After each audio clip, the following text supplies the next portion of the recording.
نعوذ باللہ نعوذ باللہ کہیں اللہ کے راستے کی نقل و حرکت اور اس نفر سے دین کے شعبوں کا استخفاف، اس کا ہلکا پن یا اس کی افادیت کا کم سمجھنا یا اس کی ضرورت کو اہمیت نہ دینا، اللہ نہ کرے کہیں یہ بات پیدا نہ ہو جاوے۔ مدارس دین کے قلعے ہیں، مدارس دین کے قلعے ہیں، اور امت یہاں مطلوب ہے، امت یہاں مطلوب ہے۔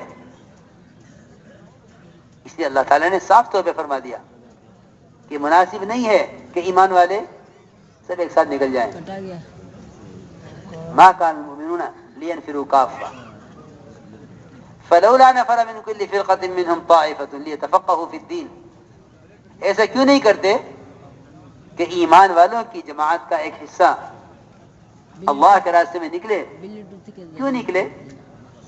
اللہ خود فرما رہے ہیں ليتفقهوا في الدين، کہ دین کی سمجھ حاصل کرے۔ معلومات نہیں فرما رہے کہ دین کی معلومات حاصل کر لے، کہ معلومات کا تو میں آپ کو کیا حال بتاؤں، رواجی طریقوں نے امت کو علماء سے مستغنی کر دیا ہے کہ کیا ضرورت ہے عالم کی، ایک بٹن دباؤ، جو سے چاہو مسئلہ دیکھ لو، جو سے چاہے حدیث دیکھ لو۔ حالانکہ تربیت جو صحبت کو چاہتی تھی، خدا کی قسم صحبت تو انسان کے علاوہ کوئی مخلوق قابل صحبت ہے ہی نہیں۔ صحابہ نے آپ کی صحبت سے علم لیا ہے، تابعین نے صحابہ کی صحبت سے علم لیا ہے۔ مصاحبت تو اور تربیت تو کسی مخلوق سے ممکن ہی نہیں ہے سوائے انسان کے۔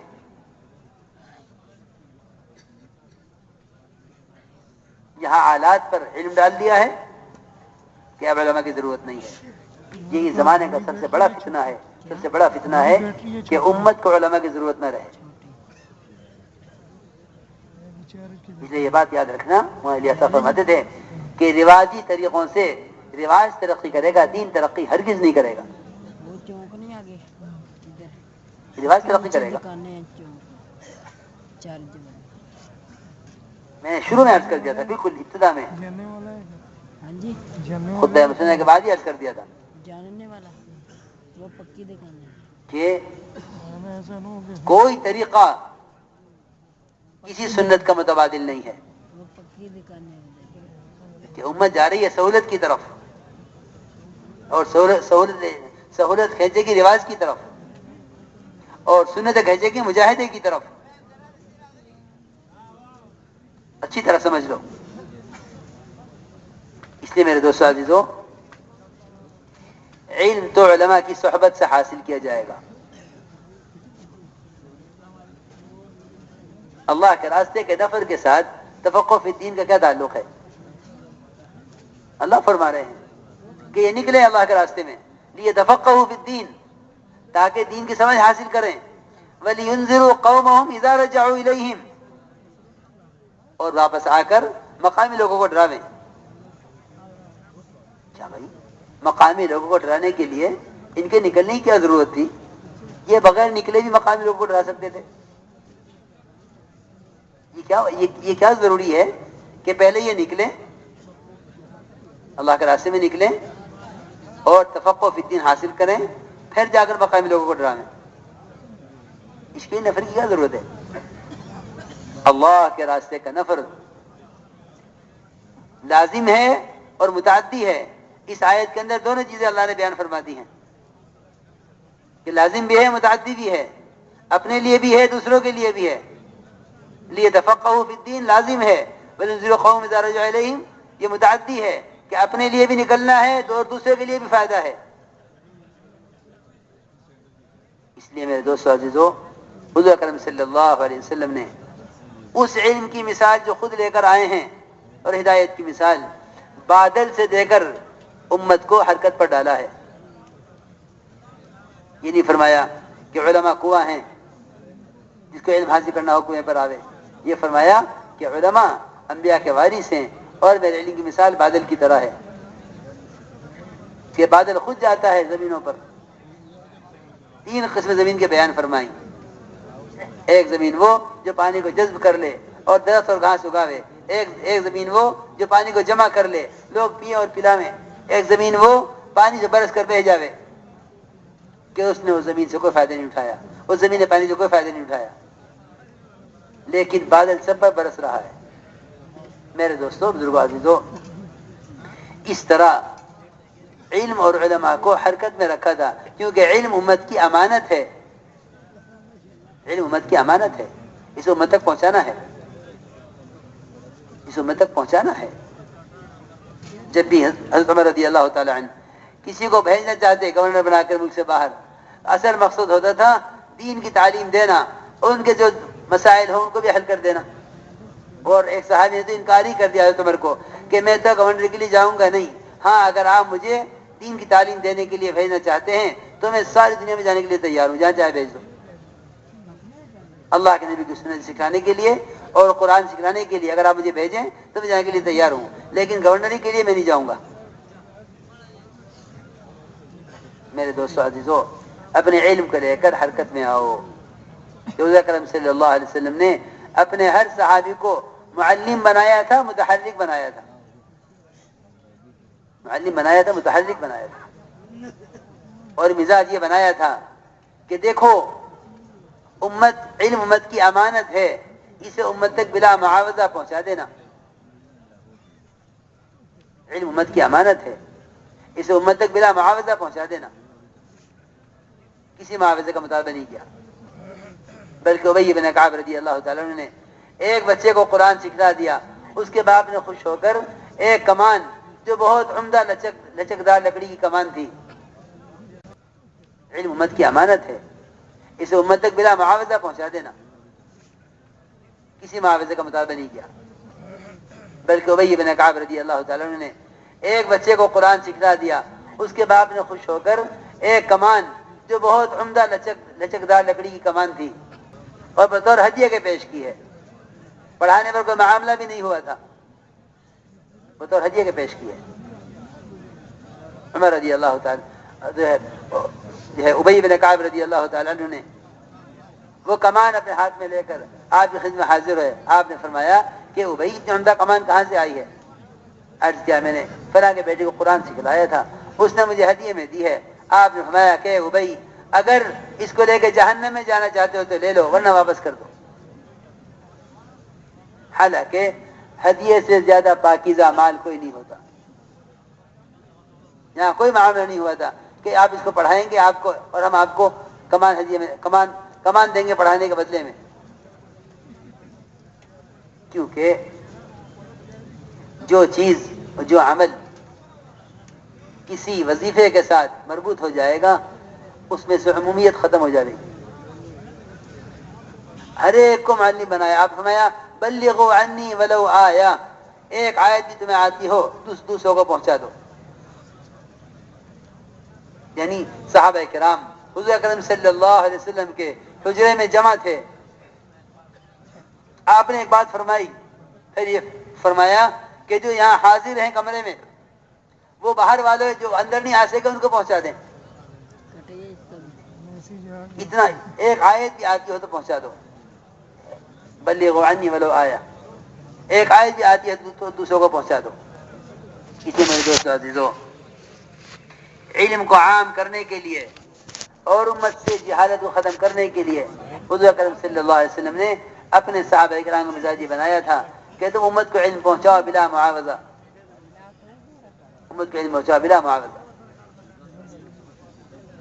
اللہ اکبر. حضور اکرم صلی اللہ علیہ وسلم نے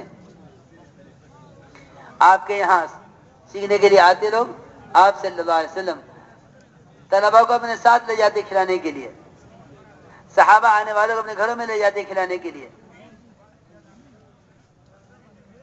اور اس سے بڑھ کر بات تو یہ ہے کہ آپ صلی اللہ علیہ وسلم کے جتنے طلبا تھے وہ خود لکڑیاں کاٹ کے لاتے جنگلوں سے اور انہیں بیچتے اور ان سے بکری خریدتے اور تازہ گوشت آپ صلی اللہ علیہ وسلم کی تمام ازواج مطہرات کے گھروں میں خود پہنچاتے. ایسے طلبہ تھے پڑھنے والے کہ وہ آپ کے سارے گھرانوں کا خرچہ اپنے ذمہ لیے ہوئے تھے. پھر ابو ہریرہ جیسے محدث کیوں نہ تیار ہوں اور معاذ بن جبل جیسے مفتی کیوں نہ تیار ہوں کہ وہ جنگل سے لکڑیاں چن کر لاتے, ان کو بیچتے اور انہیں بیچ کر جو اس سے آمدنی ہوتی اس سے بکری خرید کر گوشت کاٹ کے تمام ازواج مطہرات کے گھروں میں بھیجا کرتے تھے. یہ مزاج بنایا تھا. اس لیے فرماتے تھے عمر رضی اللہ تعالی عنہ, اے قرآن سکھانے والو اور اے دین سکھانے والو, اس پر اجرت نہ لو ورنہ کمینے لوگ تم سے پہلے جنت میں داخل ہو جائیں گے. اس لیے میرے دوستو یہ بات یاد رکھنا کہ جو پڑھانے کا وظیفہ ہے یہ پڑھانے کا وظیفہ نہیں ہے, یہ وقت کا بدل ہے. ورنہ خدا کی قسم دین کی تعلیم کا تو جنت کے سوا کوئی بدلہ ہے ہی نہیں. دین کی تعلیم کا جنت کے سوا کوئی بدلہ نہیں. یہ تو وقت کا بدل ہے کہ ہمیں آپ کو تجارت سے ہٹا کر تعلیم پر لگا دیا ہے. کیونکہ ابو بکر رضی اللہ تعالیٰ عنہ خلافت ملتے ہی بازار چل دیے چادریں لے کے. اب مومن کہاں جا رہے کہ بچوں کے لیے کمانے جا رہا ہوں, کہ نہیں آپ کو وظیفہ ہم دیں گے, آپ امور خلافت دیکھیے. میں نے کہ نہیں, امور خلافت یہ تو آخرت کے لیے ہے, بچوں کے لیے کمانے جا رہا ہوں. لوگوں نے کہا مومنین امور خلافت پورے نہیں ہو سکیں گے, اس لیے آپ بیت المال سے یہ وظیفہ لے لیجئے. اللہ اکبر. ابو بکر رضی اللہ تعالیٰ عنہ حضرت فرماتے تھے کہ بعد والوں کو مشقت میں ڈال گئے, اتنا وظیفے سے فائدہ نہیں اٹھایا تھا بیت المال سے جتنا ابو بکر رضی اللہ تعالیٰ عنہ بیت المال کو دے کر گئے ہیں دنیا سے.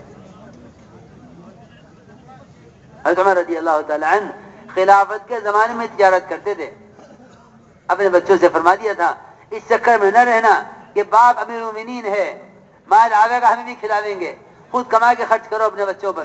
حضرت عمر نے فرمایا عبداللہ ابن عمر سے کہ خود کما کے خرچ کرو, اس چکر میں نہ رہنا کہ باپ امیر المومنین ہے, جو مال آئے گا تمہیں بھی کھلاوے گا. یہ تو مسلمانوں کا مال ہے, میں یہ نہیں چاہتا کہ میری اولاد مسلمانوں کے مال میں سے فائدہ اٹھاوے. ساری بات میں نے اس پر عرض کی ہے کہ اپنے علم کو لے کر حرکت میں آؤ. اس سے خروج سے علم کے اندر رسوخ پیدا ہوگا. اور میرے دوستو عزیزوں, اللہ کے راستے کے نفر سے بات کے اندر اثر پیدا ہو جائے گا, کیونکہ اللہ کے راستے کا جوہد وہ بات کے اندر اثر پیدا کر دیتا ہے. ہمارے اثر کو محفوظات پڑھا کرو. محفوظات میں ہے کہ نکلنا اس لیے ضروری ہے تاکہ جمود ٹوٹ جائے امت کا جمود یعنی ٹھہراؤ نہ رہے امت میں, اس لیے نکلنا ضروری ہے. تو میں نے عرض کیا کہ نفر کا حکم تو سب کے لیے ہے کہ سب نکلیں, لیکن ایک بار کی نہ نکلیں, کیونکہ دین کے دوسرے شعبوں کی خدمات بھی ان کے ذمے ہیں. اس لیے میرے دوستو عزیزوں ہمیں دعوت سے علم کا بھی اخلاص چاہیے, کیونکہ امت اس جہالت کے اندر گرفتار ہے کہ امت نے اب ہر چیز کو علم قرار دے دیا ہے. حالانکہ میرے دوستو عزیزوں ہر چیز علم نہیں ہے. محمد صلی اللہ علیہ وسلم کے طریقے پر اللہ جو چاہتے ہیں اس کا سیکھنا علم ہے. اس کے علاوہ جو کچھ ہے وہ سب کے سب دنیا کے فنون ہیں, اس کا آخرت سے کوئی تعلق نہیں ہے. نہ آخرت پر اس کا کوئی اجر ملے گا, کچھ نہیں. علم صرف قبر کے 3 سوالات کا نام ہے.